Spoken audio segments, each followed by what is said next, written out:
Hello అండి. రేపు వరలక్ష్మి వ్రతం కదా, అందుకే నేను ముందు రోజు రాత్రి ప్రిపరేషన్ అయితే స్టార్ట్ చేశాను. సో ఫస్ట్ ఈ రూమ్లో అమ్మవారిని పెడదాం అనుకుంటున్నాను. అందుకే ముందైతే ఈ రూమ్ని క్లీన్ చేస్తున్నాను. సో చిమ్మేసి మాప్ అయితే పెట్టేస్తున్నాను. అలాగే బయట కూడా ముగ్గేసుకుంటే నెక్స్ట్ డే కొంచెం వేరే వర్క్ చేసుకోవచ్చు అనిపించింది. సో అందుకే ముగ్గు వేసి రంగులు అయితే వేశాను. నా ముగ్గు ఎలా అనిపించింది మీకు? అలాగే గడపకు కూడా పసుపు కుంకుమ పెట్టేస్తున్నాను. ఇక ఇది కంప్లీట్ అయిన తర్వాత నేను ఎక్కడైతే అమ్మవారిని పెట్టాలనుకుంటున్నానో అక్కడ కొంచెం పసుపు రాసి ముగ్గు వేశాను. సో ఇన్ బిట్వీన్లో నాకు నానబెట్టాల్సినవి గుర్తొచ్చాయి. అందుకే రేపు చేయాల్సిన ప్రసాదాలకైతే శనగలు, పచ్చిశనగపప్పు, చింతపండు పులిహారకి, అలాగే మినప్పప్పు వడలకి సుకీలు చేద్దాం అనుకుంటున్నాను.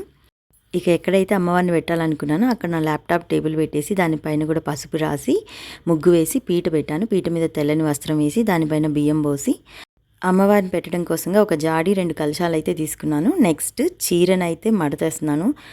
టు బీ ఫ్రాంక్, నాకు చీర కుచ్చుళ్ళు అవి పెట్టడం అంత కరెక్ట్గా రాదు. బట్ స్టిల్ నేను ఏంటంటే వేరే వీడియో చూసి అమ్మవారికి కుచ్చిళ్ళు అయితే పెట్టగలిగాను. బాగా వచ్చాయి అనుకుంటున్నాను.